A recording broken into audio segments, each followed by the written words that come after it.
She stood in front of the bathroom mirror, looking at her reflection with a mix of boredom and existential disdain. Her blonde hair was a bit messy, dark circles under her eyes that could easily be mistaken for gothic makeup, and that expression of someone who had given up on life before even trying. "Blair, are you coming out, or are you going to live in that bathroom?" Her roommate Jessica's shrill voice echoed from outside. "I'm considering the latter option," Blair mumbled, but opened the door anyway. Jessica stood there, all made up, with an annoyingly cheerful smile on her face. "You're going to love it. We're going to that new museum, the one with ancient artifacts. They say it has some incredible Celtic relics." Blair blinked slowly. "Jessica, I literally told you I'd rather watch paint dry." "I know, but you need to get out of the house, or rather, out of the room. You're turning into a mushroom." "Mushrooms are useful. I'm just decorative." Jessica laughed and pulled Blair by the arm. "Come on, at least take a picture for Instagram and pretend you have a life." Blair sighed so deeply, she practically exhaled her soul. But she went. The museum was exactly what Blair expected. Boring, dusty, and full of people pretending to understand the profound meaning of a broken pot. She quickened her pace, wanting to get out of there as quickly as possible. As she passed the souvenir shop, however, something caught her eye. Amidst plastic keychains and historical miniatures, in a small glass display case, there was a necklace, and it wasn't just any necklace. It was a silver piece intertwined with symbols that seemed to pulsate even under the dim light. In the center, a dark stone that glowed as if it had a life of its own. Blair approached, almost hypnotized. "Cool, right?" Jessica appeared beside her, chewing gum. "Saw it on the plaque. Says it's from a lost Celtic tribe. Something about wolves and magic, blah, blah, blah." But Blair wasn't listening. Her eyes were fixed on the necklace. There was something about it that called to her. Something wrong, something right. Before she could think about what she was doing, her hand reached out. "Blair, don't!" Her fingers touched the glass, and then everything exploded. It wasn't a literal explosion. It was worse. It was as if the whole world had been pulled inside her and then spat out, inside out. Blair screamed, but no sound came out. There was only light and a sensation of being torn apart and reassembled at the same time. And then, silence. Blair slowly opened her eyes. Her body was lying on something soft. Grass. She was lying on grass. What the hell? She got up, dizzy, looking around. There was no museum. There was no Jessica. There was nothing familiar. Instead, there was a forest. Gigantic trees, so tall she could barely see the sky. Sunlight filtered through the leaves in golden rays, and the air smelled of wet earth and something wild. "Okay, this is a dream, obviously. I passed out and now I'm having a very elaborate dream." She pinched her arm. It hurt. "Ow. Okay, not a dream. Great. Perfect. I've finally gone insane." Blair started walking, in no specific direction, just trying to find any sign of civilization. Or at least a cell signal. Her phone was in her pocket, but the screen showed no signal in large, mocking letters. Of course, why would I expect anything different? She walked for what felt like hours. Her feet ached, her throat was dry, and she was starting to seriously consider the possibility of being abducted by aliens and dumped on some random forest planet. And then she heard it. a growl. She froze. Slowly, very slowly, she turned her head. At the edge of the clearing, among the shadows of the trees, there was a wolf. But it wasn't a normal wolf. It was enormous, the size of a horse, maybe bigger. Its eyes were a bright, inhuman yellow, and its fangs were exposed in a low, menacing growl. Okay, Blair whispered to herself. Okay, this is bad. The wolf took a step forward. Blair took a step back. Good boy? Good girl? Good, giant, terrifying wolf? The wolf growled louder. Blair did the only rational thing a person could do in that situation. She ran. Her lungs burned. Her feet stumbled over roots and stones. She could hear the wolf behind her, its heavy steps echoing on the forest floor. This isn't happening. This isn't happening. This isn't... Blair tripped and fell. The world spun, and she closed her eyes, expecting to feel fangs sinking into her throat. But instead, she heard a voice. Stop. A single word, deep, authoritative, and absolutely icy. The wolf's growl stopped instantly. Blair opened her eyes, still on the ground, and looked up. There was a man standing between her and the wolf, a man who definitely wasn't there a second ago. He was tall, very tall. Broad shoulders, rigid posture, like someone accustomed to being obeyed. His hair was black as night, messy in a way that seemed intentional. He looked at her for a long moment, his expression unreadable. Then, without taking his eyes off Blair, he spoke again, his voice low and dangerous. What are you doing in my territory? Blair opened her mouth, closed it, opened it again. I don't know? He raised an eyebrow. You don't know? No, I was at the museum and then I touched a stupid necklace and now I'm here being chased by a wolf the size of a bus. The man didn't respond immediately. His eyes scanned her, slowly, as if he was deciding whether she was a threat or just pathetic. Apparently, he decided on the latter, because he sighed and ran a hand over his face. He ignored her and turned to the wolf. Go back. I'll handle this. The wolf, to Blair's absolute shock, simply obeyed. It turned and disappeared among the trees, as if it had never been there. Blair stared, jaw agape. He just... What? The man turned back to her, and there was something dangerous in his eyes. Get up. Blair quickly got up, her legs trembling.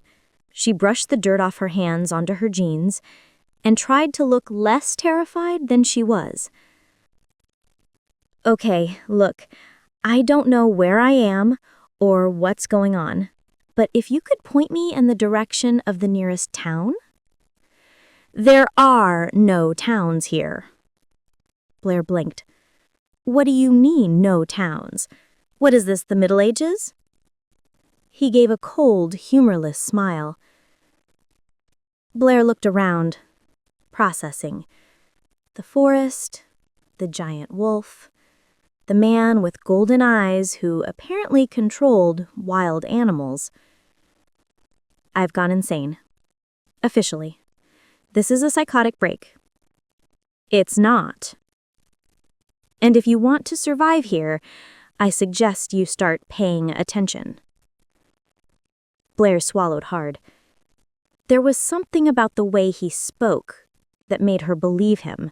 "Survive," she repeated slowly. "Okay. Great. I love surviving. It's kind of my favorite thing." He looked at her with an expression bordering on contempt. "You're annoying." "Thanks. I practice." For a brief second, Blair swore she saw something flicker in his eyes. Maybe amusement, maybe irritation, or maybe she was just delirious with panic. He turned and started walking. "Come." "Where?" "Somewhere you won't be devoured in the next 5 minutes." Blair hesitated. Every logical fiber of her being told her not to follow the strange man with wolf eyes into the magical forest. But then she heard another growl in the distance. "Right, yes, going." She ran to catch up. They walked in silence for several minutes. Blair tried to ask questions a few times, but all she got were short answers or absolute silence.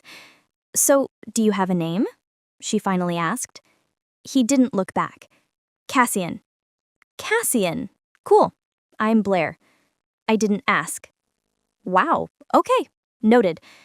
Are you this charming with everyone, or am I special?" This time he stopped and turned around, and Blair almost bumped into him. He looked her up and down with an intensity that made her stomach churn. "You appeared out of nowhere, in the middle of my territory, without warning, without permission, and without any notion of where you are. Yes, I'm like this with intruders." Blair raised her hands. Okay. Sorry for existing." Cassian snorted and continued walking. Blair followed him, but this time she remained silent. Finally, they reached a clearing, and in the center of it there was a village. No, it wasn't exactly a village, it was more like a camp. There were wooden huts scattered around, campfires burning, and people. Many people. But they weren't normal people. Some had the same intimidating aura as Cassian. Others had strange eyes or marks on their skin that glowed faintly. And everyone stopped what they were doing when Cassian appeared. "Alpha," someone said, bowing their head. Blair froze. "Alpha? As in werewolf alpha?"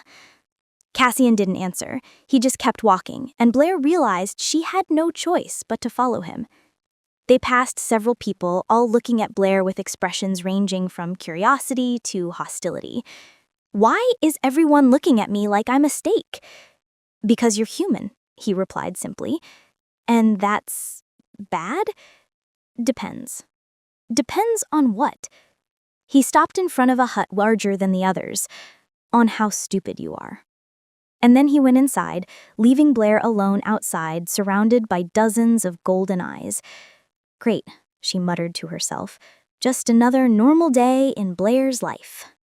Blair stood there for exactly 10 seconds before deciding that being alone in the middle of a werewolf pack was probably the worst idea of her life, and she had a considerable history of terrible ideas. She entered the hut behind Cassian. The interior was surprisingly normal, or at least as normal as a wooden hut in the middle of a magical forest could be. There was a large table in the center, maps scattered everywhere, some weapons hanging on the walls, and a lit fireplace casting dancing shadows. Cassian had his back to her, studying something on one of the maps.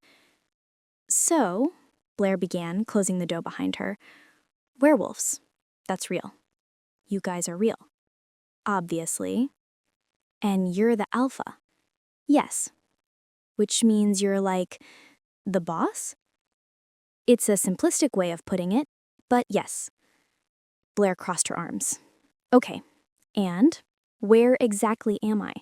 Because this is definitely not 2025 anymore." Cassian finally turned to face her.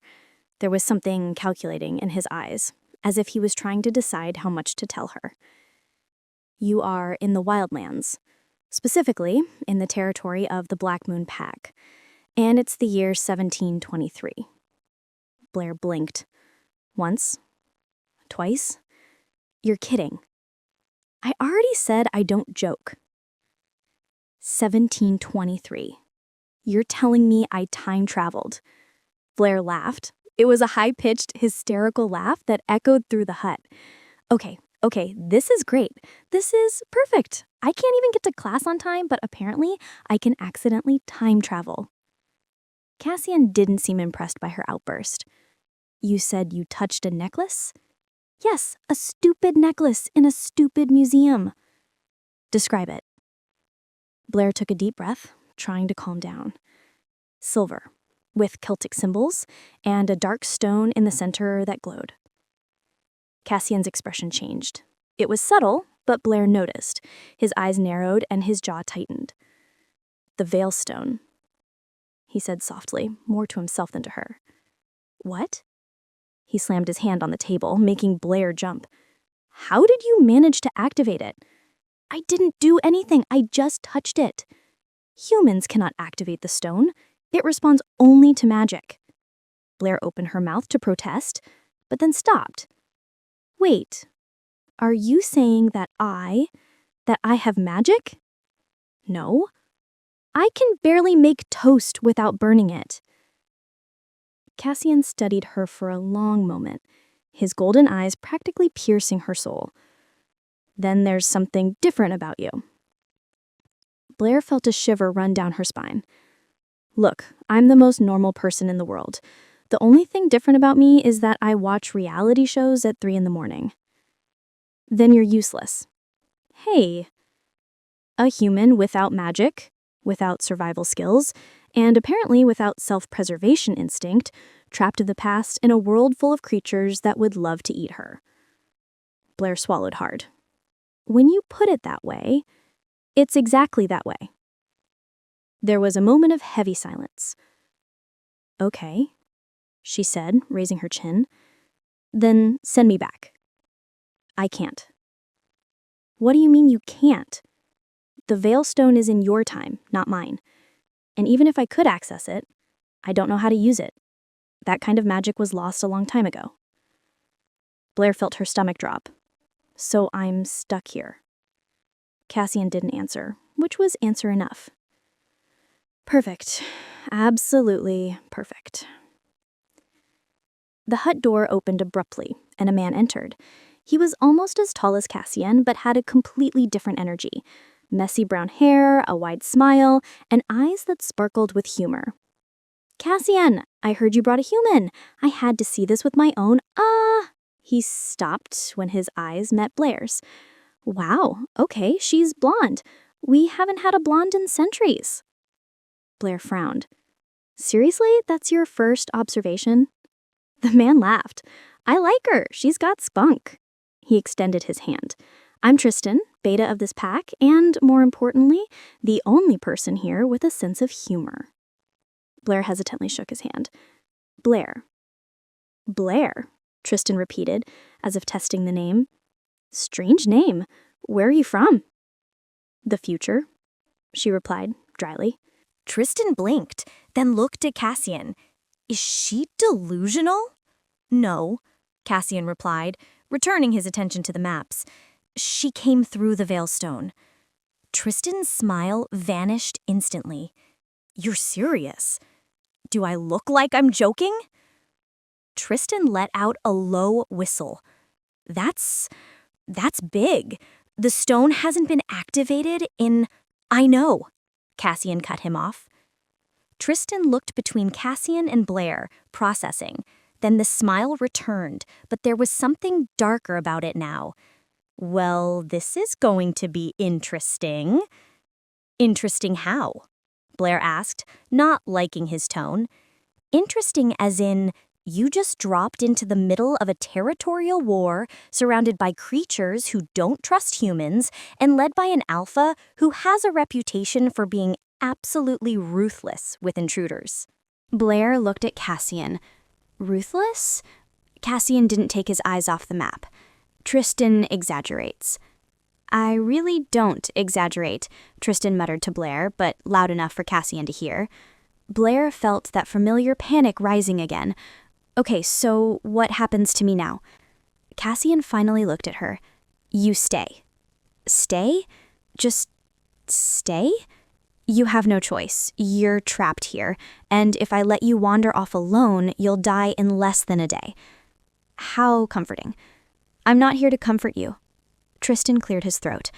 What our dear Alpha is trying to say in a very indelicate way is that you are under the pack's protection now, at least until we figure out how to send you back. And if you don't figure it out? Blair asked, her voice smaller than she would have liked. Silence. Tristan broke the tense atmosphere with a slap on Blair's back that almost made her choke. Then you'll learn to survive here. It'll be fun.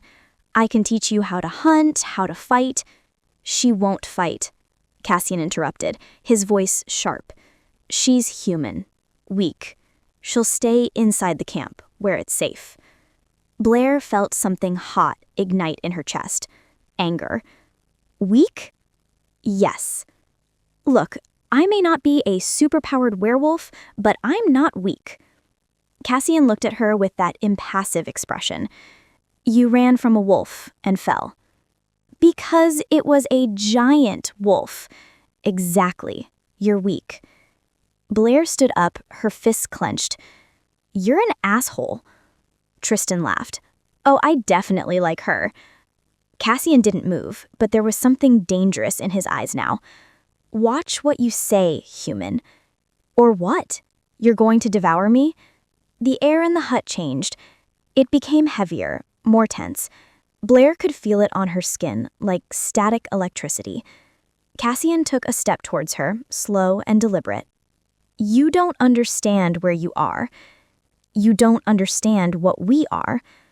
And you definitely don't understand the danger you're in by speaking to me like that. Blair raised her chin, even as her heart pounded wildly. Then explain it to me. They stood there, looking at each other, the tension practically vibrating between them. It was Tristan who broke the silence, stepping between them. Okay, how about we give everyone a moment to calm down? Blair, how about I show you where you'll be staying? Blair didn't take her eyes off Cassian for a long moment. Then, finally, she backed down. Fine. She turned and left the hut, Tristan following quickly. Cassian was left alone, his hands resting on the table, breathing controlled. Troublesome, he muttered to himself.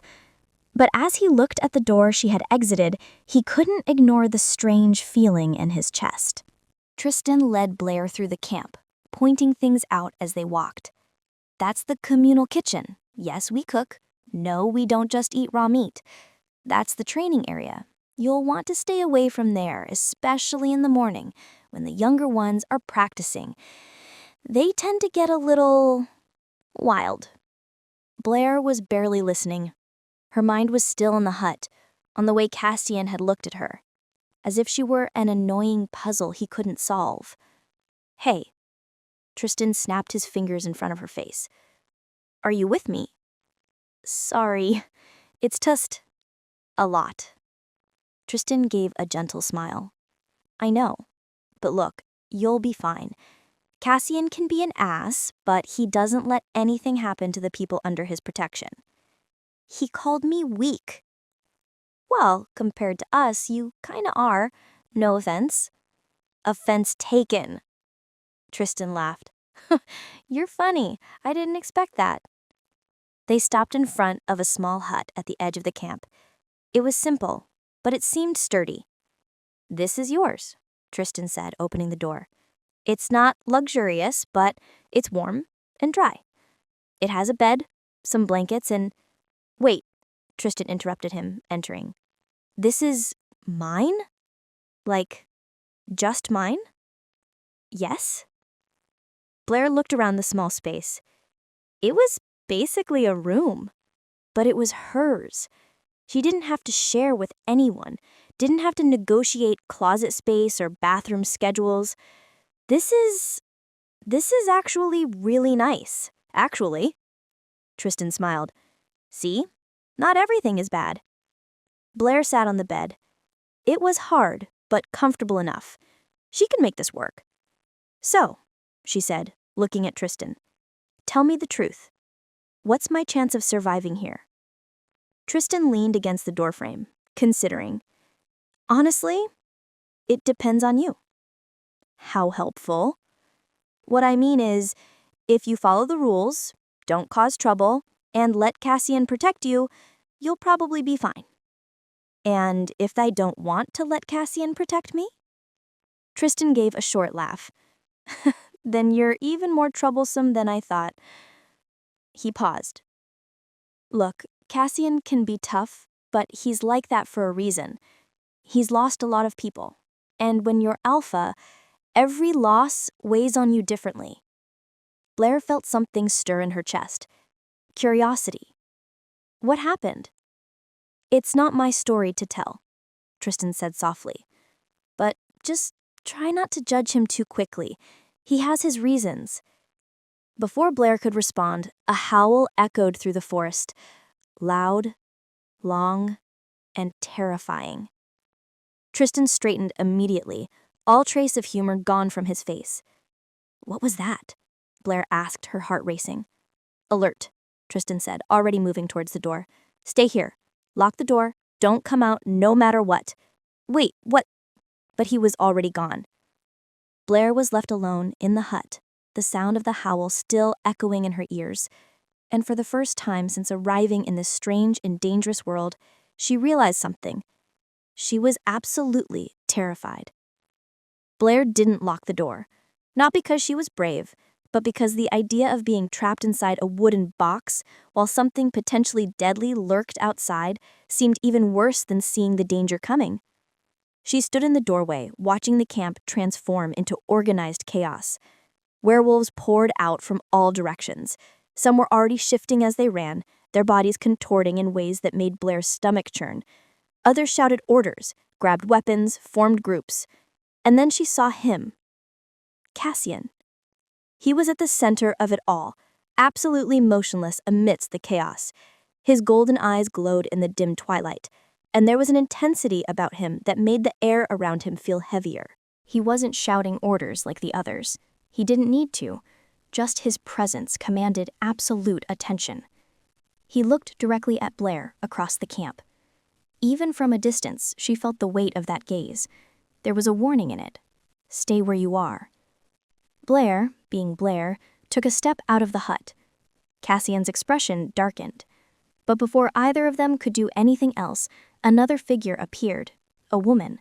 She was tall, with fiery red hair that fell in waves to her waist, and green eyes that practically glowed. She moved with a predatory grace until she stopped beside Cassian, placing a hand on his arm in a familiar way. Very familiar. Cassian. Her voice was soft but carried authority. It's the Shadow Blood. They've crossed the southern border. Cassian nodded, his attention finally leaving Blair. How many? At least a dozen. Maybe more. They want war. Or they want to get your attention. The woman tilted her head. You know how Darius is. The name seemed to cause a reaction in Cassian. His jaw tightened, and his eyes darkened even further. Gather the elite group. We finish this today. The woman smiled. It was a dangerous smile. With pleasure. She turned to leave, but then her eyes met Blair's. For a moment, the two women just looked at each other. There was something appraising in the redhead's gaze, and maybe curiosity. Who's the human? She asked, without taking her eyes off Blair. No one, Cassian replied quickly. She's not your concern. Maeve raised an eyebrow. A human in our camp isn't my concern? Interesting. Maeve. Cassian's voice was a warning. Maeve smiled again, but this time there was something sharp about it. As you wish, Alpha. She cast one last look at Blair. Welcome to the wildlands, human. Try not to die. And then she was gone, shifting into a fiery red-furred wolf in mid-run. Blair stood there, impressed and horrified at the same time. Tristan appeared beside her suddenly, making her jump. Didn't I tell you to stay inside? You did. I'm not good at following orders. I noticed. You will want to get inside now. When they go out to fight, it's not pretty. Who are the Shadow Blood? Tristan hesitated. Another pack. Rivals. They and the Black Moon have... History.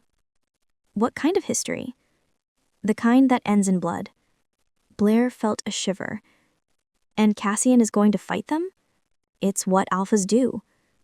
Tristan looked at her with a strange expression. Why? Are you worried about him? No, I just met him. It would be weird if he died right away. Tristan chuckled. Cassian doesn't die easily, believe me. There was another howl, but this time it was different. It was a call. Cassian transformed. Blair had never seen anything like it. One moment he was there, human and intimidating. The next, a massive wolf stood in his place. But it wasn't like the other wolves. He was bigger, darker. His fur was a black so deep it seemed to absorb the light around it. And his eyes remained golden, glowing like embers. He was absolutely terrifying. And somehow, magnificent. The wolf looked at her one last time, and then he ran, the pack following him like shadows. In seconds, the camp was empty. Only a few younger and older members remained, along with Blair and Tristan. So, Blair said in the silence that followed, what do we do now? Tristan sighed. We wait and hope they come back alive. The hours dragged on slowly. Blair tried to stay in the hut, but anxiety kept her restless. She went out, walked around the empty camp, tried not to think about the fact that she was stuck in the 18th century, surrounded by warring werewolves. Tristan found her by the communal fire, poking the embers aimlessly. You're not going to be able to sleep, are you? He asked, sitting beside her. Able to? No. Should I? Probably. He chuckled. You're strange, in a good way. Thanks, I guess. They sat in silence for a moment, watching the fire dance. Can I ask you a question? Blair finally said. Sure. Why does everyone here act like humans are aliens? I mean, do you never interact with humans?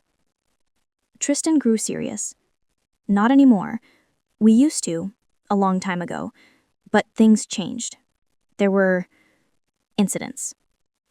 What kind of incidents? The kind that involves hunters, bonfires, and a lot of fear.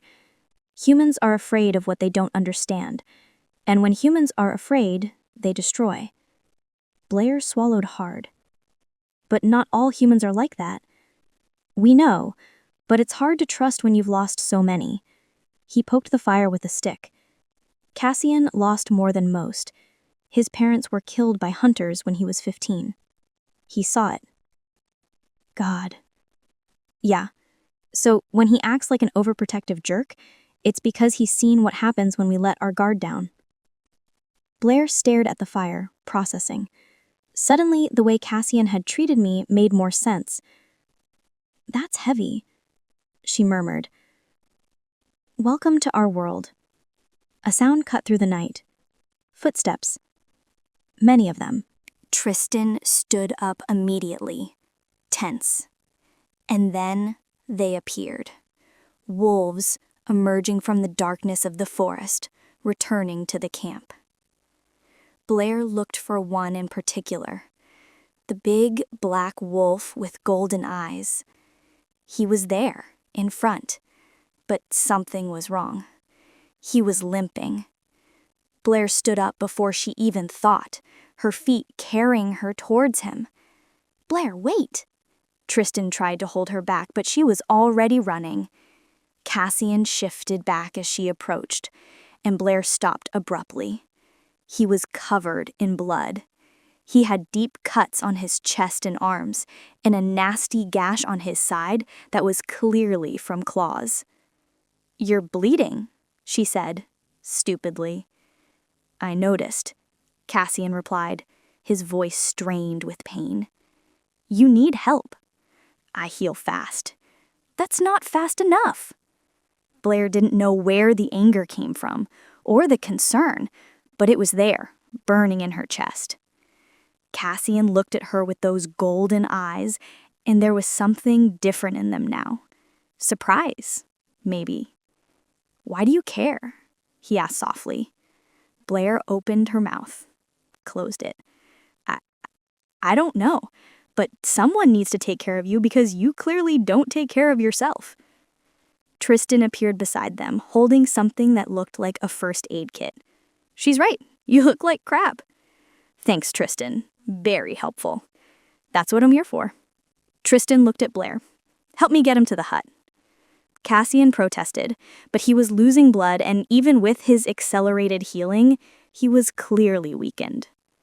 Blair slung his arm over her shoulders, ignoring the way her stomach churned as she felt the warm blood against her skin.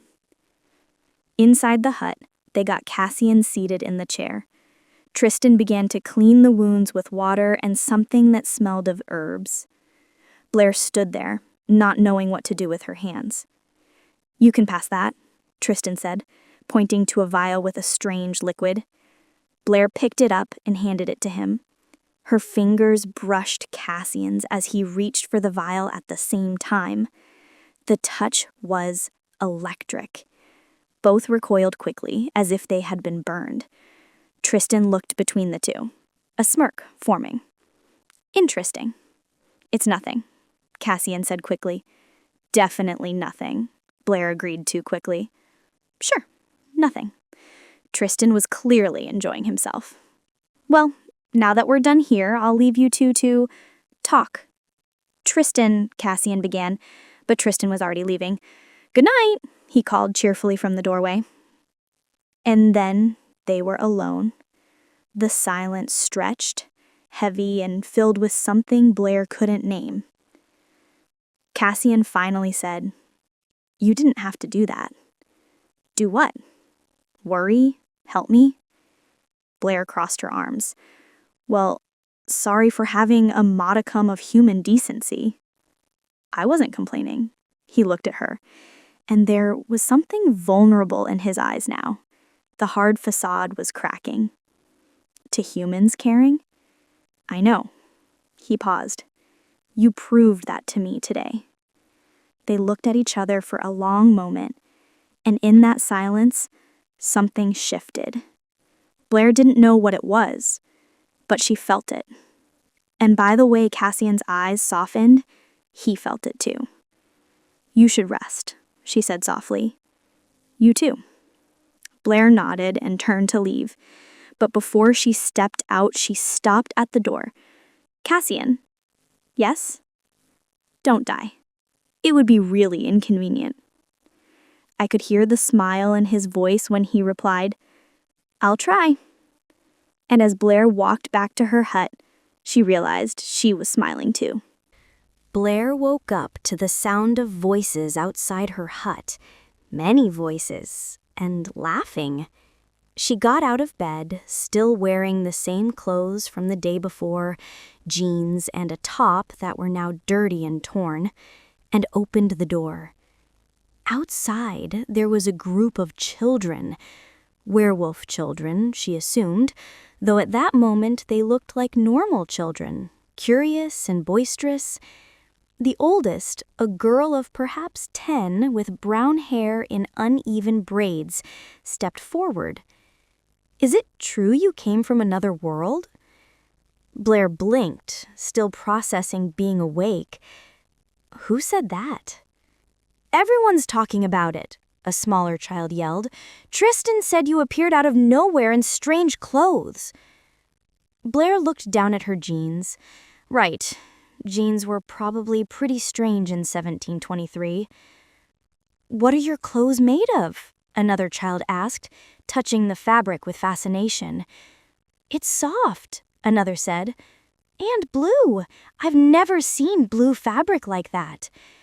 Blair found herself surrounded by curious little werewolves, all asking questions at once. It was chaotic and adorable and utterly overwhelming. Okay, she raised her hands. One at a time. The oldest girl shushed the others.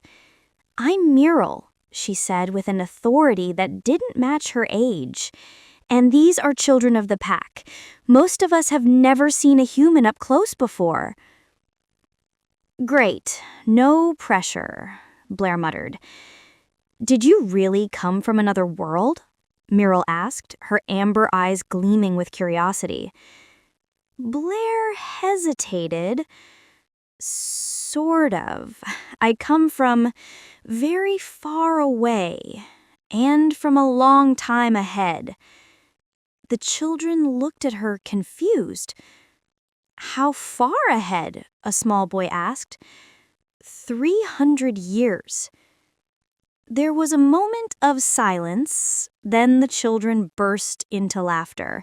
Ha ha ha! 300 years! A girl giggled. That's impossible! Nobody lives that long, another agreed. Unless you're a witch, the small boy said with wide eyes. I'm not a witch, Blair said quickly. I time traveled. It's different. The children clearly didn't believe her, but they seemed fascinated by the story nonetheless. Prove it, Muriel said, crossing her arms. Prove what?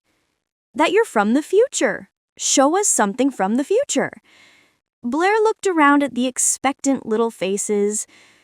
Great. No pressure. Indeed. She reached into her pocket and pulled out her cell phone. It was dead, obviously, but it was still something they would never have seen. The children crowded around as she held it up. What is that? Morel whispered, reverently. It's a phone.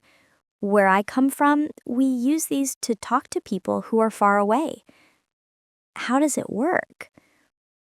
Well, normally you call and... Blair stopped. How would she explain technology to 18th century people?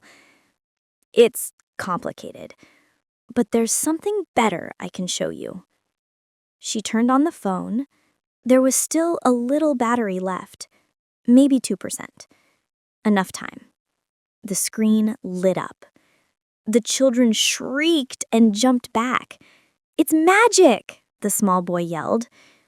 It's not magic, it's technology, Blair said, but then realized that to them it was basically the same thing. She opened the photo gallery before the battery died. There was a photo of her and Jessica at high school graduation, both smiling. The children cautiously approached again, mesmerized. Are those people inside the box? Morel whispered. It's an image, a photograph. It captures a moment in time. Like painting? Sort of, but instant. That's amazing, Morel breathed, her fingers almost touching the screen. Blair scrolled through a few more photos, one of the city, cars, buildings. Each image elicited new sounds of wonder and awe. And then the battery died. No! The children groaned in unison. Sorry, there's no way to recharge it here. But the damage was done. The children now looked at her not with fear, but with something close to adoration. You are from the future, Morel said with conviction. And then she ran. All the children ran, yelling to anyone who would listen about the human from the future and her magic box. So much for keeping a low profile. News sped through the camp like wildfire. Blair was walking towards the communal bonfire when she noticed everyone stopping to look at her. Some with curiosity, others with suspicion, but no one with outright hostility. Progress, she supposed. Tristan found her near the kitchen, where an older woman was preparing something that smelled surprisingly good. So, he said with a wide grin, I hear you caused quite a stir with the kids. I didn't mean to... Relax. It's a good thing. The kids adore you now, and if the kids adore you, the mothers trust you. Basic pack politics. Blair hadn't thought of that. That's strategic. You're learning. Tristan clapped her on the back. Now come on. There's someone I want you to meet. He led her to the older woman in the kitchen. She had gray hair pulled back in a loose bun and kind eyes that crinkled at the corners. Blair, this is Dahlia. She's basically everyone's grandmother here. Dahlia looked Blair up and down with an appraising, but not hostile expression. So you're the human? Looks like it. The children won't stop talking about you. They say you showed them magic inside a box. Blair chuckled humorlessly. It's not magic. It's complicated. Everything is complicated when you don't understand it, Dahlia said wisely. Then she smiled. Do you know how to cook, girl? Blair blinked at the abrupt change of subject. I do. I mean, nothing fancy, but I can manage. Good. I'm making lunch for the pack and could use the extra help, especially if you brought knowledge from the future. She said the last part with a touch of humor, as if she didn't entirely believe it, but was willing to play along. Blair looked at the fire and the pots. An idea began to form in her mind. Actually, there is one thing I could make. From my time. People love it. Dahlia raised an eyebrow. I'm listening. An hour later, Blair was in what could be generously called the communal kitchen, surrounded by ingredients she had to work with. Flour, eggs, milk, which Dahlia assured her was fresh, sugar, a rare luxury, Dahlia had said, and something that resembled vanilla. Pancakes. She was going to make pancakes. Simple, familiar, and, she hoped, universal enough to impress 18th century people. So you mix everything like this? Myrtle asked. The girl had refused to leave Blair's side since she started. Exactly. Not too much or it gets heavy. Several other people had gathered to watch, including, Blair noticed with a strange flutter in her stomach, Cassian. He was leaning against a nearby tree, arms crossed, watching with that silent intensity that seemed to be his trademark. His injuries from the night before were already visibly better. Blair tried to ignore the way her heart sped up when their eyes met. Focus. Pancakes. You can make pancakes. She poured the batter onto a hot griddle over the fire, watching the bubbles form. Now you flip it, she explained using an improvised spatula. The pancake flipped perfectly, golden and fluffy. There was an appreciative murmur from the small crowd that had formed. It's like flatbread, someone said. But fluffier, another added. Blair made several pancakes, stacking them on a plate. Dahlia had found something like honey, and Blair poured it generously over them. Ready, she announced. Who wants to try? Myrtle was first, obviously. She took a piece, chewed, and her eyes widened. It's sweet, she said reverently, and soft, and she took another piece, then another. Why is it so good? That opened the floodgates. Suddenly, everyone wanted to try. Children, adults, even some of the more serious warriors came to taste. And everyone loved it. Is this from the future? A middle-aged man asked, his mouth still full. Yes, where I come from, we eat this for breakfast. You eat this every day? Myrtle asked, horrified by the luxury. Well, not every day, but... The future sounds amazing, a young woman sighed. Blair felt something tighten in her chest. Because yes, there were amazing things in her time, but there were also things she took for granted, things these people would never have. She looked around at the happy faces, at the laughing children, at the way even the most serious adults smiled. And she felt homesick. Blair, she turned. Cassian had approached, holding a plate of pancakes. May I? He asked, indicating a space beside her, away from the crowd. Of course. They moved away to a quieter area. Cassian ate in silence for a moment, and Blair couldn't read his expression. So? She finally asked. Verdict? It's good, he admitted. Different.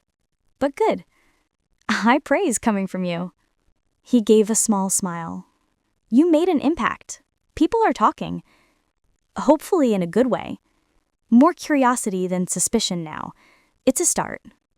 He paused. You really are from the future. It wasn't a question. Blair looked at him.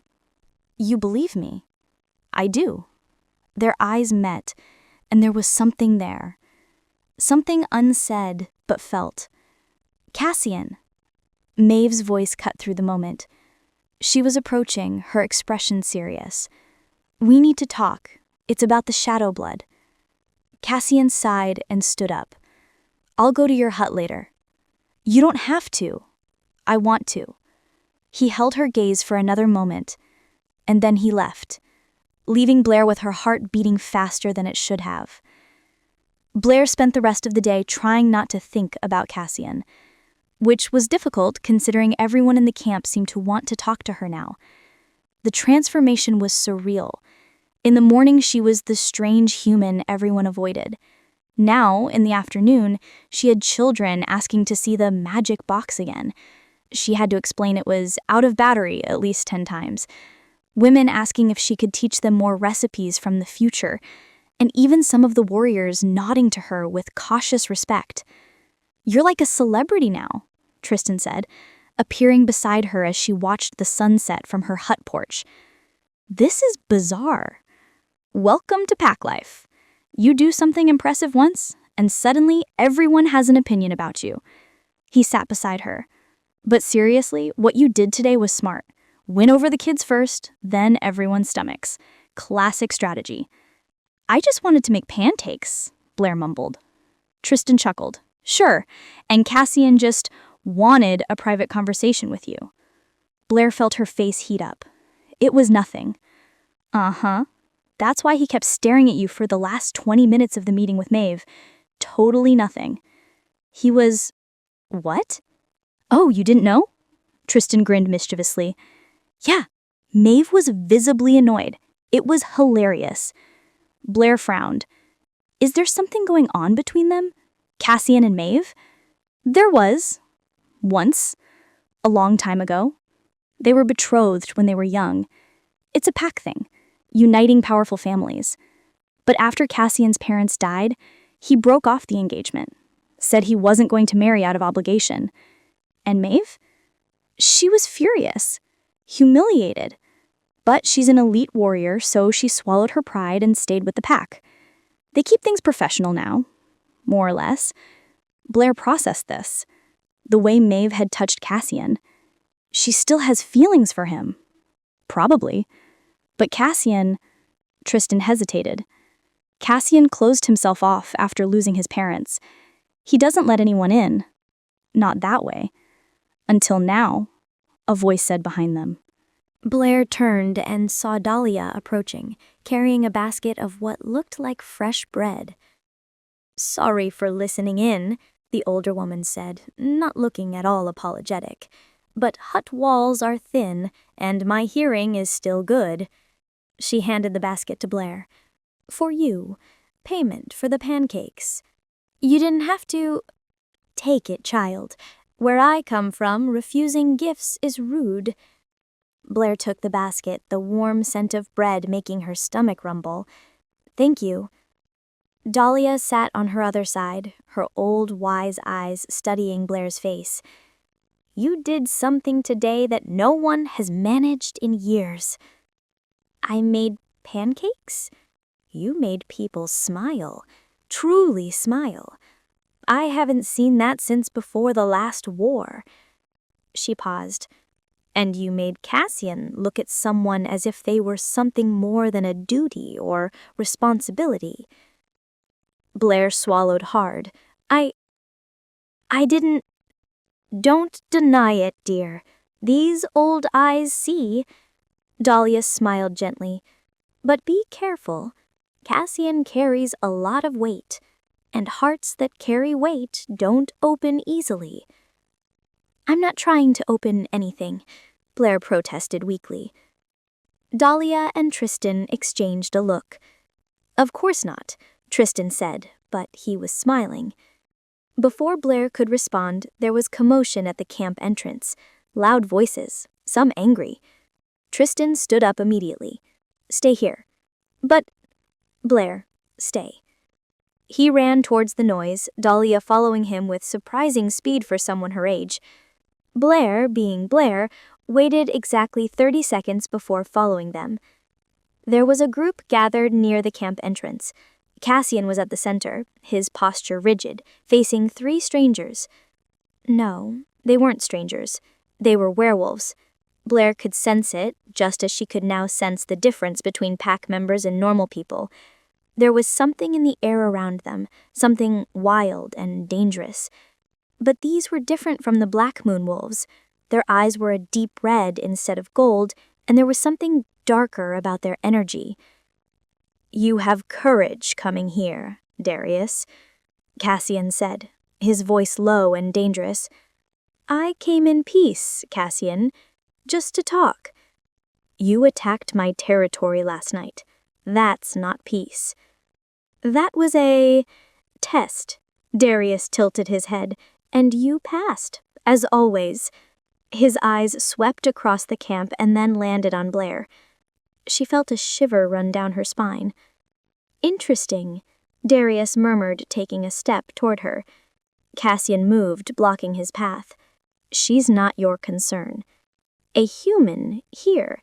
That's very much my concern, especially one who apparently performs magic inside boxes and conjures food from the sky." Blair felt her heart race. How did he know that? "We have our sources," Darius said as if he could read her thoughts. "Words travel fast in these lands, little human." "Don't speak to her," Cassian growled, and for the first time Blair heard something truly animal in his voice. Darius raised his hands in feigned surrender. "Peace, Cassian. I just came to make an offer." "I want nothing you have to offer. Not even information about the Veil Stone." The entire camp fell silent. Blair stepped forward before she could stop herself. "You know about the stone?" Cassian looked at her with a warning in his eyes, but it was too late. Darius smiled, and it was a terrible smile. "Ah, so it's true. You came through it." "How do you know that?" Blair demanded. "Because my pack guards the ancient records, the stories other packs have forgotten. The Veil Stone isn't just a time-traveling tool, little human. It's a bridge between worlds, and it only works when activated by someone with blood from both worlds." Blair blinked. "What does that mean?" "It means," Darius said slowly, "that you are not entirely human."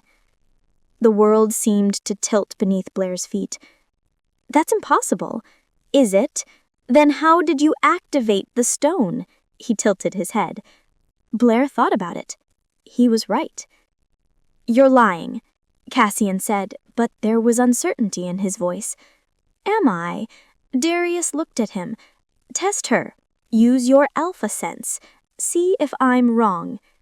Cassian hesitated, then slowly turned to Blair. "May I?" "What do you mean?" "Sense your energy. It won't hurt." Blair nodded, not trusting her voice. Cassian placed his hand over her heart, his eyes closing. The entire camp watched in silence. After a long moment, Cassian's eyes opened, and in them was shock. "He's right," Cassian whispered. "There's something in you. Something ancient, dormant, but it's there." Blair felt as if the ground had been pulled out from under her feet. "And no, that doesn't make sense. My mother is human, my father is human. "Do you think you know your full lineage?" Darius asked softly. "How many generations back can you trace? 4? 5? Magic can sleep for generations, waiting for the right conditions to awaken." Blair was trembling now. "I don't want this. I didn't ask for this." "None of us asked for what we are," Darius said, "but here we are." Cassian placed a hand on Blair's shoulder. a surprisingly gentle gesture. "Enough. You've delivered your information, now go." Darius smiled. "So protective. How sweet." He turned to leave, but paused. "One last thing, little human. If you want to learn more about what you are, about the stone, about how to get home, you know where to find me." "She won't seek you out," Cassian said firmly. "Won't she?" Darius looked at Blair. "We'll see." And then he left, his two companions following them into the shadows. The camp remained silent for a long moment after their departure. Cassian looked at Dahlia. "Bring the ancient records, anything about mixed lineages." Dahlia nodded and hurried away. Blair looked at him and saw something in his eyes she hadn't seen before. Concern, real and deep. Later that night, Blair sat in her hut, her mind racing. There was a knock on the door. "Come in," she called, expecting Cassian. But it was Muriel who entered, holding something wrapped in cloth. "Hi," the girl said shyly. I brought this for you." She handed her the package. Inside was a dress. It was simple, made of a soft fabric in forest green hues, but it was clearly well made. "My mother made it," Muriel explained. "She said you can't keep wearing torn clothes. And," she hesitated, "I wanted you to know that it doesn't matter what that scary man said. You're still our special human, and we like you." Blair felt tears pricking her eyes. "Thank you, Muriel." The girl smiled. "Will you teach us more things from the future?" "Of course." "Good." Muriel ran to the door, but stopped. "You know, the Alpha never lets anyone touch him, but he touched you today. That means something." And then she left, leaving Blair alone with her confused thoughts and a dress that smelled of lavender. Blair held the dress against her chest and finally let the tears fall. Because she didn't know who she was anymore. She didn't know where she belonged or if she would ever go home. Blair woke up to the sound of thunder. Except it wasn't thunder. It was the sound of something enormous crashing through the forest, trees breaking, and then a roar that made her windows vibrate. She jumped out of bed, putting on the dress Muriel had brought the night before. Her future clothes were drying after she finally washed them, and ran outside. The camp was in chaos again, but this time it was different. It wasn't the organized chaos of when they went out to fight. It was panic. "What's happening?" Blair yelled at someone, anyone. A young woman ran past carrying two small children. "Golem! An ancient golem!" Blair froze. "A what?" A boom sounded, closer this time, and then she saw it. At the edge of the camp, destroying trees as if they were twigs, stood a creature made of living stone, moss, and fragments of ancient metal. Every movement made the ground vibrate. Its eyes, incandescent slits of blue light, burned like cold embers, and archaic symbols glowed on its cracked body, and it was furious. Cassian's voice echoed through the camp. Tristan and Maeve were by his side, along with at least a dozen other wolves, all in a defensive formation. The golem raised a fist the size of a tree trunk and brought it down with force, the impact shaking the ground. What followed was absolute chaos, wolves attacking from all sides, the golem retaliating with devastating blows that sent shards of stone and sparks flying through the air. The sound was deafening, Metal against claws, magic against brute force. Blair stood paralyzed, watching in horror as Cassian narrowly dodged a blow that would have crushed his head. "Blair!" Dahlia appeared, grabbing her arm. "Inside, now!" "But they know what they're doing. Come on." Dahlia pulled her toward the larger hut, the meeting hall. Inside, there were other people who couldn't fight. Elders, children, some injured from the previous night's battle. Muriel was there, her eyes wide with fear. When she saw Blair, she ran and clutched her waist. "It's okay," Blair said automatically, running her hand through her girl's hair. "It's going to be okay." But she didn't know that. Outside, the sounds of battle continued. Growls, crashes, the horrible sound of stone crushing wood. "Why did the golem attack?" Blair asked Dahlia. The older woman looked grave. "Ancient golems are ancient guardians. They don't move without purpose. Something must have disturbed their rest. Or," she hesitated, or someone purposely woke it. Blair thought of Darius and his visit.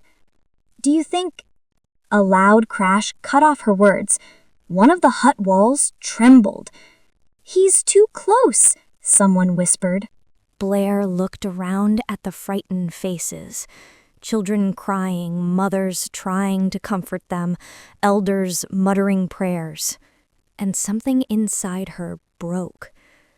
Before she could think twice, Blair was already running for the door. "Blair, no!" Dahlia yelled, but she was already outside. The scene was worse than she had imagined. The ground was cracked, the air filled with dust and vibrant energy. Several wolves were injured. Maeve had an open wound on her flank. Tristan was limping. And Cassian was directly facing the golem, trying to keep it away from the rest of the camp. But he was tiring. Blair could see it in his movements. Slower, heavier. The golem seemed to notice too. The blue light in its eyes flared intensely, and it raised its arm to deliver the final blow. "No!" Blair screamed, and then something impossible happened. She felt something inside her break and explode like a wave. The air around her began to vibrate and shimmer with a golden glow. Everyone stopped, even the golem. The creature slowly lowered its arm and turned its colossal head towards Blair. The blue glow of its eyes met the gold emanating from her, and for an instant the world seemed to stop. "Blair, get out of there!" Cassian yelled, shifting back to human form and running towards her. But Blair didn't move. Something inside her, the same dormant force Darius had mentioned, told her to stay. The golem approached with heavy steps that made the ground tremble. Its runes began to pulse, reacting to her presence. Slowly, trembling, Blair held out her hand. "Please," she whispered, "stop. They are not your enemies." The golem stood motionless for a long moment. Then slowly it lowered its colossal head to her hand. The touch was cold and pulsating, like ancient energy in motion.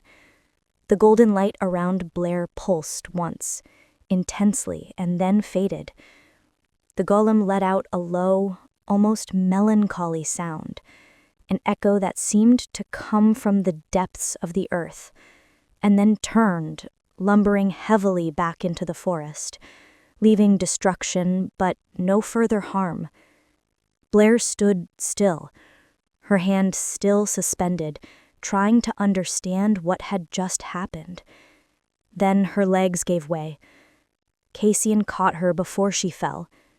"What did you do?" he whispered, his golden eyes wide. I don't know." Absolute silence. Everyone was looking at her. It was Muriel who broke the silence, her voice trembling with awe. She glowed! Did you see? She glowed like the moon. Magic, someone whispered. She calmed an ancient golem, another said reverently. Impossible, Maeve murmured, her green eyes wide. Tristan let out a low whistle. Okay, that was officially the most insane thing I've ever seen. And I've seen a lot of insane things. Dahlia approached, watching Blair intently. The girl has power. True power. She looked at Cassian. Darius was right. She's not just human. The following hours were a blur of activity. The injured were treated, the destruction was cleaned up, and Blair was brought back to Cassian's cabin, where Dahlia and several others had gathered. Explain exactly what you felt, Dahlia instructed, as she brewed some kind of herbal tea. Blair tried to find the words. It was like there was something dormant inside me, and it suddenly woke up. It was hot, but not in a bad way, and it felt ancient, like it had been there forever, just waiting. Dahlia exchanged glances with Cassian. Lineage awakening. What does that mean? Blair asked. It means, Cassian explained, sitting down beside her, that what Darius said was true. You have supernatural creature blood in you. It was dormant, but being brought to this time, a time where magic is stronger, more present, awakened it. But my parents likely never knew, Dahlia interrupted gently. Magic can skip generations, decades, centuries even. Your parents may be completely human, but somewhere in your lineage, there was someone like us. Blair felt dizzy. So what? I'm part werewolf now? Not necessarily, Dahlia said. There are many magical creatures. Wolves, bears, felines, even older creatures that no longer have names. Until we find out more, we won't know your exact lineage. But the golden glow, Tristan said, appearing in the doorway with fresh bandages around his leg. I've seen that before. In the old records, it's related to the Guardians. Guardians? Blair repeated. Ancient beings who could calm even the fiercest creatures. They were like mediators between different magical species. They kept the peace, but the lineage died out centuries ago. Or at least we thought it had. Until now, Cassian said softly, looking at Blair with an expression she couldn't decipher. Ancient golems don't leave their deep forests without reason. Something or someone drew it here. Darius, Cassian said, his voice darkening. Likely, but why? He already knows about Blair. What does he gain by creating more chaos? Perhaps he wanted to test something, to see if she truly had power, to see how we would react. Or, Tristan added grimly, to see if she would use that power. Because now that she has, now that everyone has seen, other packs will want to know about her, Cassian finished. She's become a commodity. A commodity? Blair felt a chill. Guardians were valuable, Tristan explained, his tone pragmatic. They could calm territorial disputes, prevent wars, even heal injuries that normal magic couldn't. If you truly are descended from them, every pack in these lands will want you on their side. Or they'll want to eliminate her, Cassian added softly, so no one else can have her advantage. The ensuing silence was heavy. Great, Blair said, trying not to let her voice tremble. I'm part magical creature, I have powers I can't control, and now I'm a target. Anything else good I should know? Cassian placed his hand over hers. You are under my protection.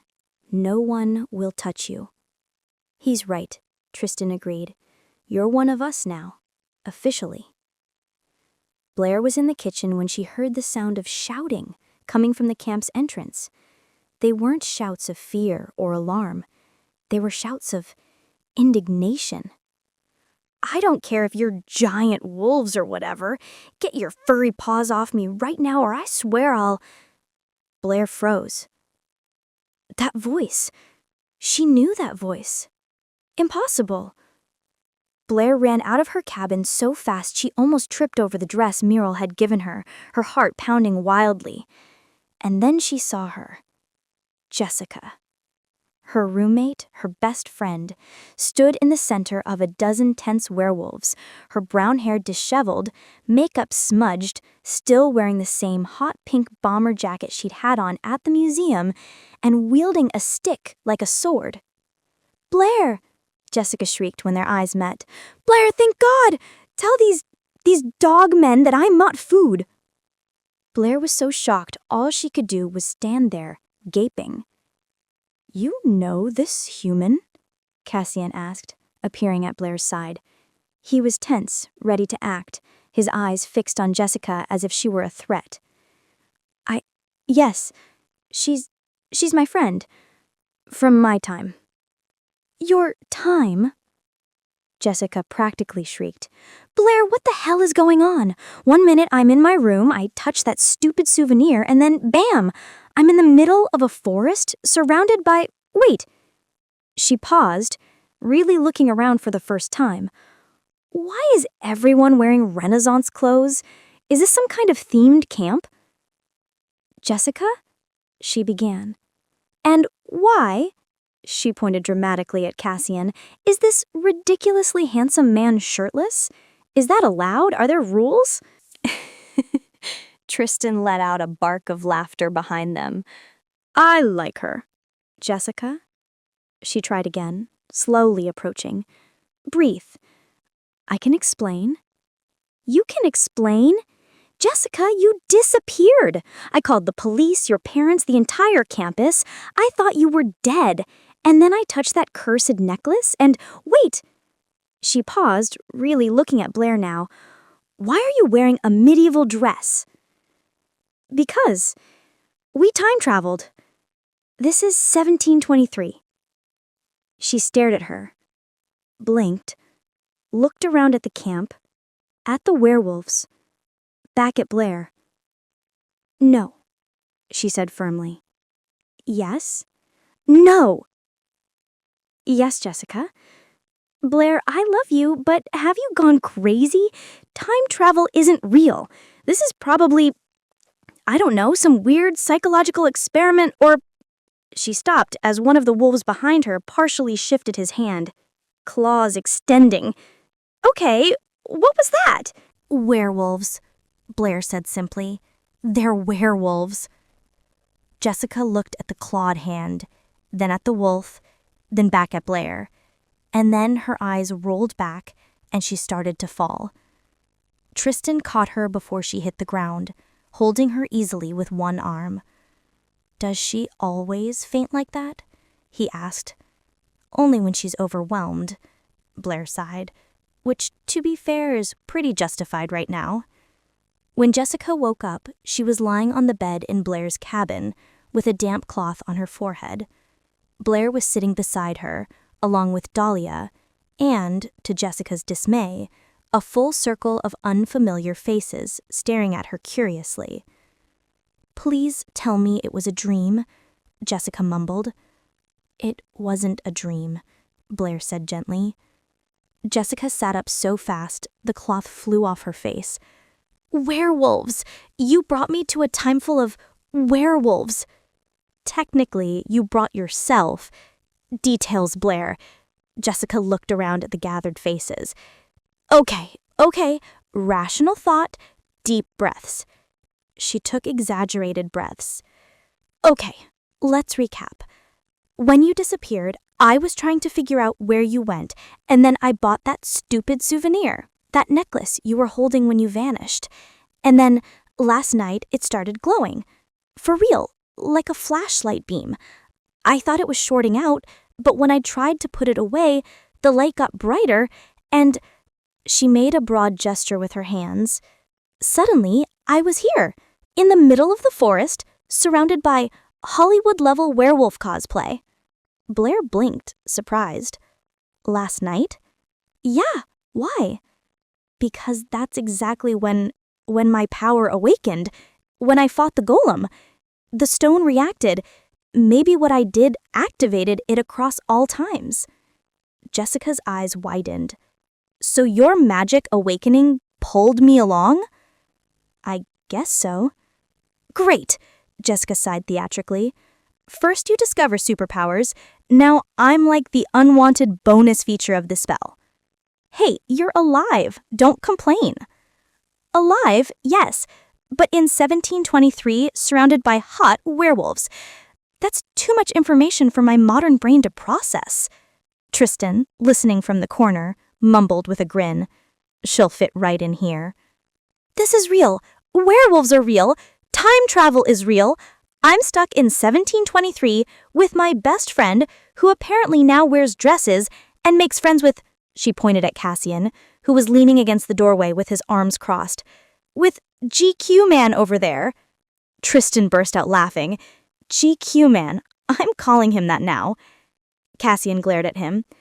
His name is Cassian. He's the alpha of this pack. Alpha, of course. Obviously. Jessica shook her head.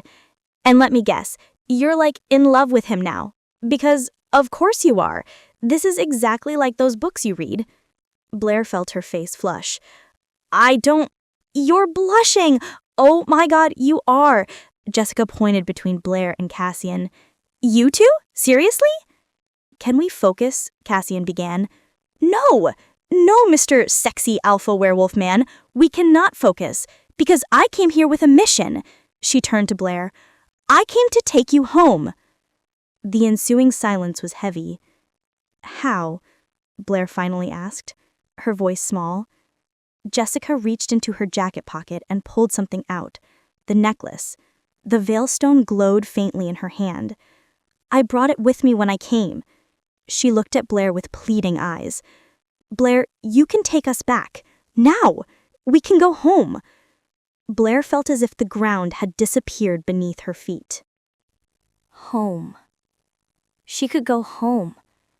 Back to her tiny apartment, her predictable life, where the biggest danger was forgetting an assignment. Back to where she belonged. Blair? Jessica asked, concern tinging her voice. You want to go home, right? Blair looked around.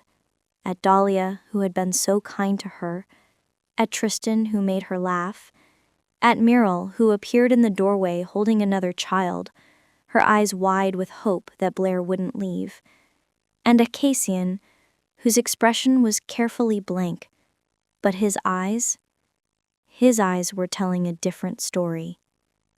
I don't know, Blair whispered. You don't know? Jessica practically shrieked. Blair, this is 1723. There's no internet, no Netflix, no indoor plumbing, and there are werewolves. Hey, Tristan protested. Werewolves are great. You don't have a face in this conversation, Mr. Werewolf Man. It's Tristan. I don't care. Jessica turned back to Blair. Blair, please. Your parents are worried. I'm worried. You can't just stay here. Why not? Blair heard herself asking. Blair felt tears pricking. Jessica continued. I get it.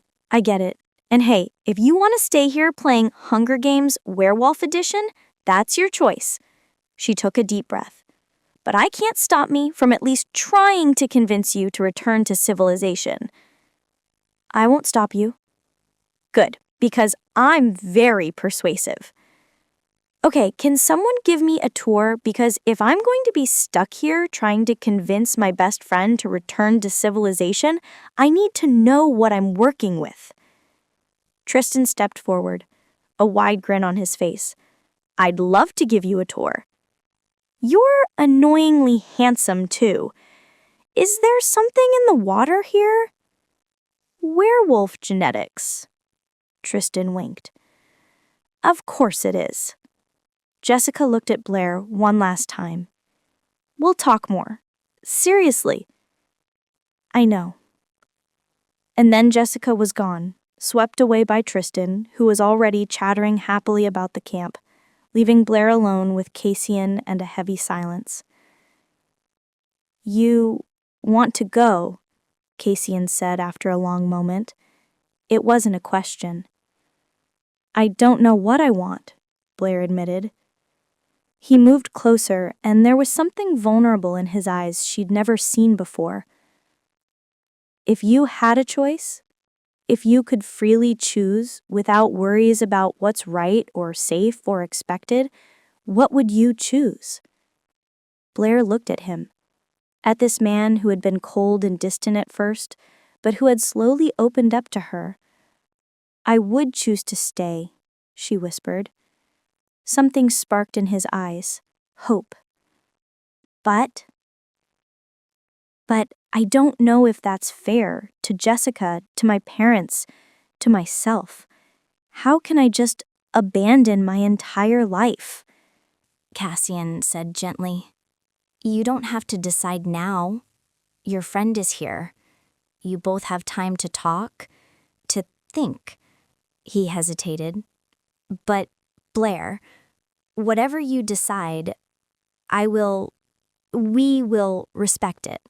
And before she could answer, he left, leaving her alone with her jumbled thoughts and a heart that pulled in two opposite directions. The next 3 days were a chaotic blend of comedy, drama, and escalating tension.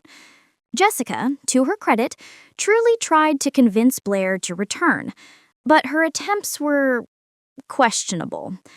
Okay, point number 47. Jessica announced on the morning of the second day as Blair taught a group of children how to make origami out of leaves. Starbucks. You love Starbucks. Caramel macchiato, extra caramel. You can't live without it.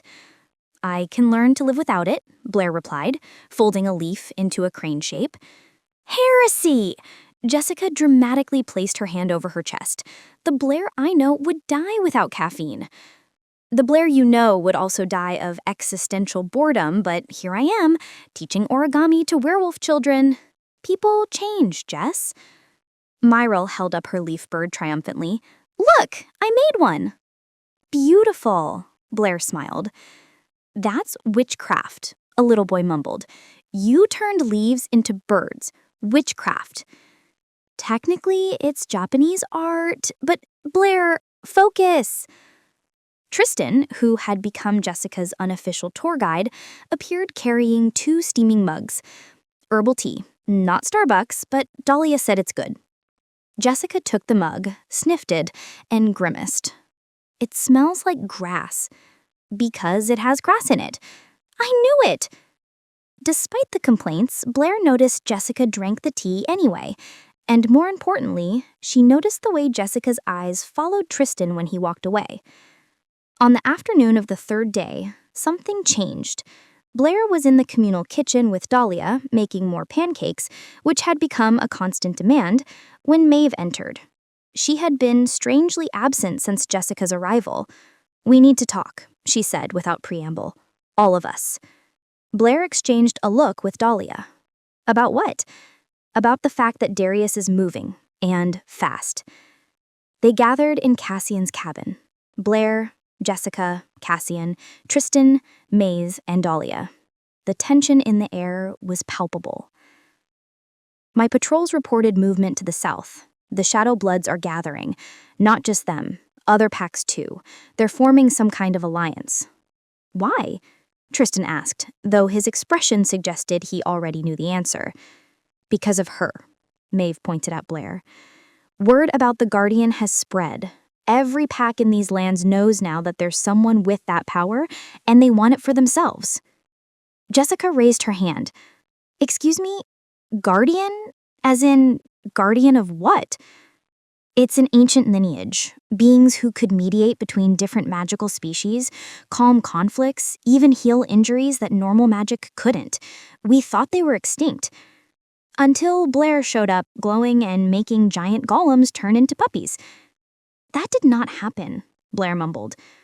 Totally happened, Cassian said, and there was the ghost of a smile on his lips. Jessica looked between them all. Okay, so let me get this straight. Blair has magical superpowers that make her super valuable, and now entire packs of murderous werewolves want to get their hands on her? Basically, Maeve confirmed. Great. Perfect! All the more reason to leave. She pulled the necklace from her pocket, dangling it. We have the magic stone. We can get out. Now. Jessica, Blair began. No, Blair, this has gotten too dangerous. I get that you like it here, I really do, but your life is at risk. My life was at risk the second I got here. That hasn't changed anything. It's changed everything. She's right, Cassian said softly, looking at Blair. You should go, while you still can, before Darius makes his move. Blair felt as if she'd been punched in the gut. You want me to go? I want you to be safe. There was pain in his eyes. And you're not safe here. Not anymore. Blair stood up, frustration overflowing. You said you'd protect me. And I will. But, Blair, he ran a hand over his face. It won't be enough. Not against united packs. Not when everyone wants what you are.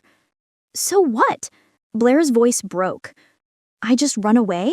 Go back to my boring life and pretend none of this happened? You survive, Cassian said firmly. That's what matters. I care, Blair yelled, and the air around her began to glow again, that golden light pulsing. I care about this place, about these people, about you, and you're just sending me away? The glow intensified, making everyone take a step back. Except Cassian. He took a step forward and gripped Blair's shoulders. Hey, he said softly.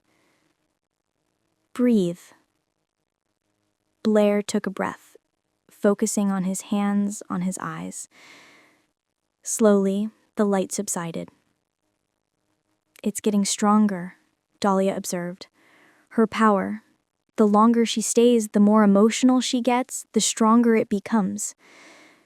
Which means more people will feel it, Maeve added grimly. It's like a beacon, calling everyone who wants to use that power. Jessica held Blair's arm. Please, let's go home, please. Blair looked at her best friend with tears streaming down her face. Then she looked at Cassian, who was clearly holding himself back from begging her to stay. And then she looked at Dahlia, whose old, wise eyes were thoughtful. Is there another way? Blair asked the older woman. Some way for me to stay without putting everyone in danger? Dahlia was quiet for a long moment. Perhaps. Everyone turned to her. The Veil Stone is not just a tool for time travel. According to the ancient texts, it can create bridges, links between different times.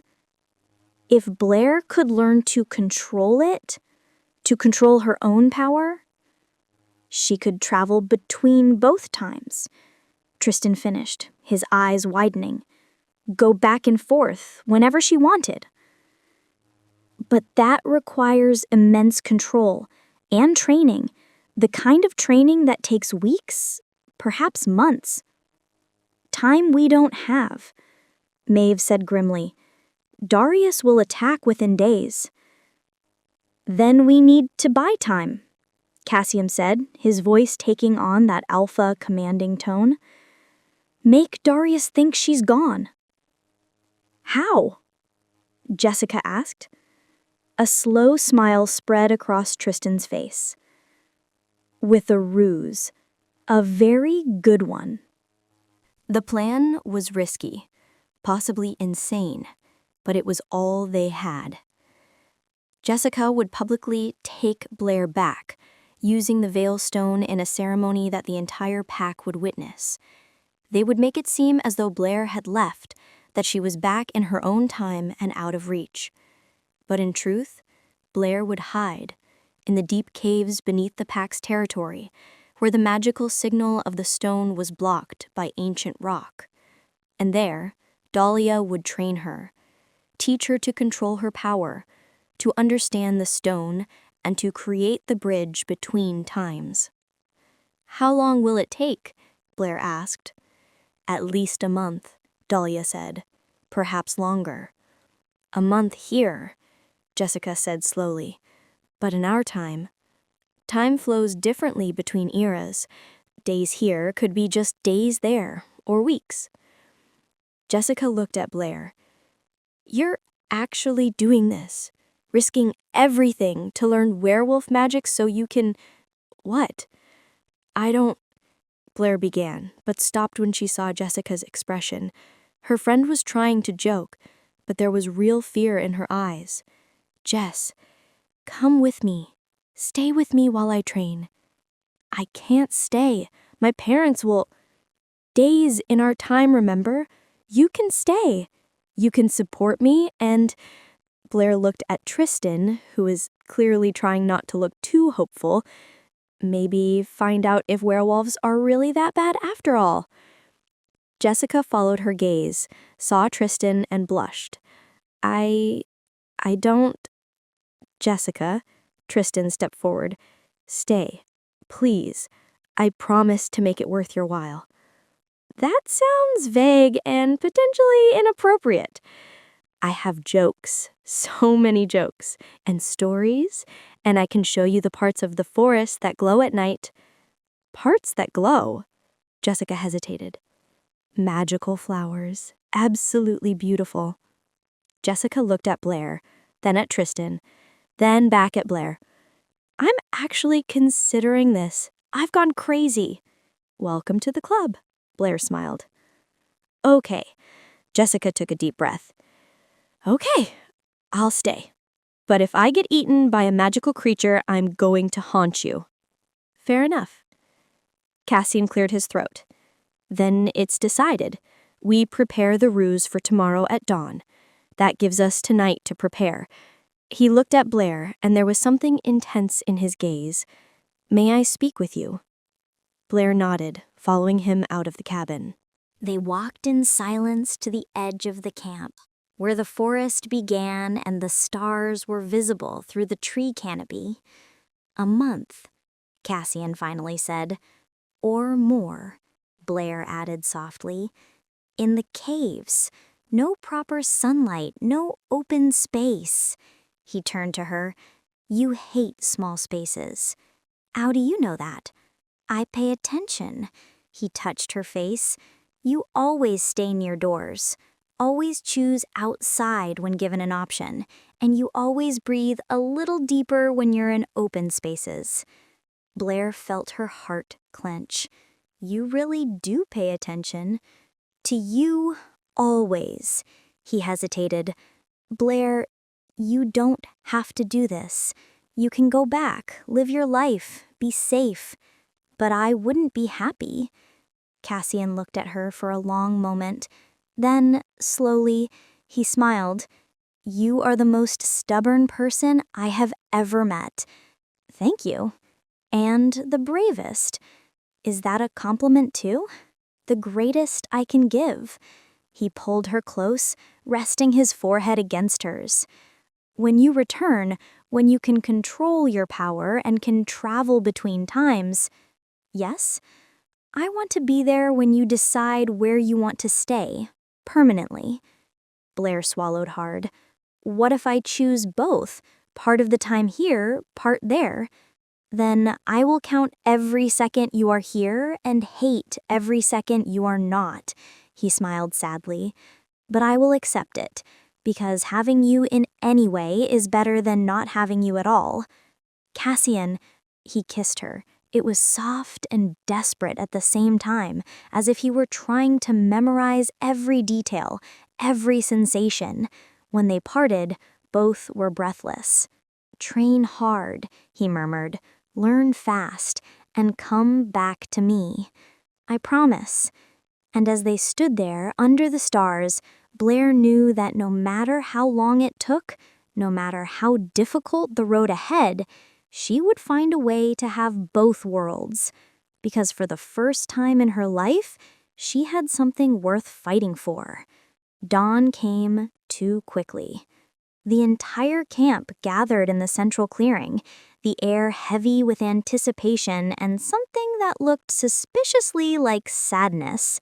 Blair wore her original clothes, the jeans and top that now felt strange after days of wearing the dress, to make the ruse more convincing. Jessica was by her side. "Are you ready?" Jessica whispered. "No," Blair admitted, "but we're doing it anyway." Cassian stepped forward, his expression carefully neutral, but Blair could see the tension in his shoulders, in the way his eyes kept coming back to her. "Members of the pack," his voice echoed through the clearing. "Today we bid farewell to Blair. She will return to her time, to her home. It is safest for her." There were murmurs throughout the camp. Some people seemed relieved, a troublesome human leaving meant fewer complications, but more people seemed genuinely sad. Muriel broke from the crowd, running up to Blair and clutching her in a tight hug. "You can't go. You haven't taught me more things from the future yet." Blair knelt, holding the girl's shoulders. "You've taught you enough. And you..." She had to choose her words carefully, aware that people from other packs might be watching from afar. "You'll always have the memories, right?" Muriel sniffled but nodded. "I'll make pancakes and think of you." "Perfect." Other people came closer. Delia hugged her tightly, whispering, "Be strong," in her ear. Tristan gave her a pat on the back and a sad smile. And then it was Cassian's turn. He stood in front of her, and for a moment, neither of them spoke. There was too much to say, but they couldn't say it here, not now, not with everyone watching. "Thank you," Blair finally said, keeping her voice formal, "for your protection, for everything." "It was an honor," Cassian said, and his words were correct, appropriate, but his eyes wanted to say something else. Blair swallowed her tears. "Take care, Alpha." "And you, Traveler?" Blair cleared her throat. "Okay, let's do this before I start crying." Blair took Jessica's hand, and together they held the stone, which began to glow in response to their touch. "Think of the place you wish to go," Dahlia instructed, loud enough for everyone to hear. The glow intensified. Blair was actually doing it, activating the stone's power enough to create an impressive light show. The air around them began to ripple like heat rising from asphalt. "It's working," someone whispered. The light became blinding, and then explosion. Not literal, but a wave of energy that made everyone close their eyes. When they opened them again, Blair and Jessica had vanished. In the deep caves beneath the pack's territory, Blair and Jessica appeared in a chamber lit by glowing crystals. "It worked!" Blair gasped, looking around. "My God, it really worked!" Two other older pack members who had been informed of the plan and were waiting for them. "Welcome to your new temporary home." Blair looked around. The cave was surprisingly beautiful. The crystals provided soft, constant light. An underground stream ran along one wall, and someone had set up cozy sleeping areas with furs and blankets. "It's not so bad," Jessica admitted. "Like, it's still a cave, but it's a fancy cave." You will spend most of your time in training, learning to feel your energy, control it, direct it. The Veilstone responds to intention and power. If you can master both, you can use it to travel at will. What about me? Jessica asked. You, Tristan appeared from a side passage carrying supplies, will help me keep both of you fed and sane. And perhaps, he grinned, learn a few things about our culture in the process. Jessica blushed. That better include those glowing flowers you mentioned. Tonight, I promise. Blair watched the exchange, a smile tugging at her lips, despite everything. At least Jessica would have something, someone, to make this more bearable. All right, Dahlia arrived and clapped her hands. Let's begin. Blair, sit down. We'll start with basic meditation. Meditation? Seriously? How else do you think you're going to learn to control ancient power? Dahlia raised her eyebrow. Jessica laughed. She has a point. And so began the strangest, most difficult, and most transformative days of Blair's life. A few weeks later, Blair sat in the center of the training chamber, the Veilstone floating in front of her, glowing with constant golden light. She wasn't touching it. She didn't need to anymore. Good, Dahlia said, watching from where she stood. Now, maintaining that control, try to visualize the path, not just the time, but the space. Where do you want to be? Blair closed her eyes. In her mind, she could see two places. Her and Jessica's apartment. Small, messy, smelling of coffee and scented candles. Safe. Familiar. Home. And the camp. Cassian's cabin with maps spread across the table. The communal campfire where laughter echoed. The space between the trees where she and Cassian stood under the stars. Also, home. I can see both, Blair whispered. Clearly. Then you are ready, Dahlia said softly. Ready? To create the bridge, to make your choice. Or, in this case, your choices, Dahlia smiled. You don't have to choose one, child. You can have both. Jessica appeared in the entrance, looking different from a few weeks ago. Her hair was pulled back in a loose braid, she wore pack clothing now, and there was a confidence about her that hadn't been there before. Hey, Tristan told me. Are you really ready? I think so. She is, Dahlia confirmed. Her control is exceptional, and the stone responds to her as if it recognized its own master. So, what now? Blair asked. Now, Dahlia said, you test. You tried to travel forward first, back to your time. See if you can arrive exactly when you want. Then come back here. If it works, I can come and go as I please, Blair finished, barely daring to believe it. But Blair, Dahlia warned, even with perfect control, frequent travel comes at a cost. Each journey drains you. You will need rest time between travels. Days, perhaps weeks. How long in total? Jessica asked. If she travels weekly, perhaps 5-10 years before it starts to cause permanent damage. 10 years, Blair thought. That was more than she could have hoped for. I want to try, Blair said. Now. They gathered in the main chamber. Blair held the Veilstone, Jessica beside her. Think of your home, Dahlia instructed. Let the stone take you there. Blair took a deep breath, closed her eyes, visualized. The stone grew warm in her hand, then began to vibrate. The air rippled, and then she was standing in her apartment living room. Jessica gasped beside her. It worked. Holy crap, it really worked. Blair looked around. Everything was exactly as they'd left it. "What day is it?" Blair asked, picking up her phone. It had battery now. They were back in the right time. "October 15th, 2025, Jessica read from the screen. Which means a month there was basically a day here, Jessica finished, amazed. "It's perfect. We can go to classes tomorrow and no one will even notice we left." Blair felt tears of relief. She could have both. She really could. "Are you going back? To them?" Jessica asked softly. "Eventually. But first," Blair looked at her friend. "We have lives here too. We can't just ignore that. So what's the plan?"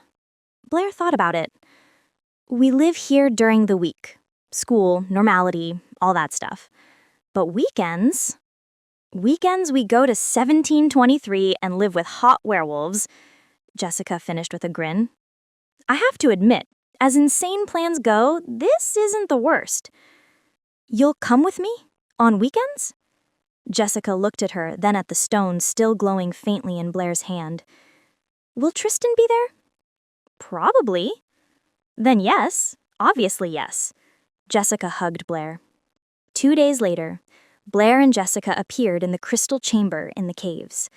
Dahlia was waiting, a wide smile on her face. "Welcome back. How was it?" "Perfect," Blair said. "We arrived exactly when we wanted, stayed 2 days, and now we're back." "Excellent. So the bridge holds." Dahlia gestured towards the passages. "Go. There are people waiting for you." Blair and Jessica climbed to the surface, emerging in a hidden part of the forest near the camp. It was late afternoon and the camp was alive with activity. Campfires burning, people laughing, life happening. "They're back!" Muriel shrieked, seemingly having the sole job of watching through the secret entrance. "They're back!" Suddenly, people were running towards them. Children, adults, everyone wanting to know if it was true. And then the crowd parted, and Cassian was there. He looked different, perhaps thinner, more tired. "Hi," she said softly. "Hi," he replied, his voice rough. And then he was moving, closing the distance between them in 3 long strides, pulling her into his arms and holding her as if she might disappear again. "A month," he murmured into her hair. "Sorry, Cassian, but it was worth it." "Cassian, it worked. I can travel between times now. I can have both." "What does that mean?" "It means I live my life there, but weekends, holidays, whenever I can, I come here. To you all. To you." Something lit up in his eyes. Hope.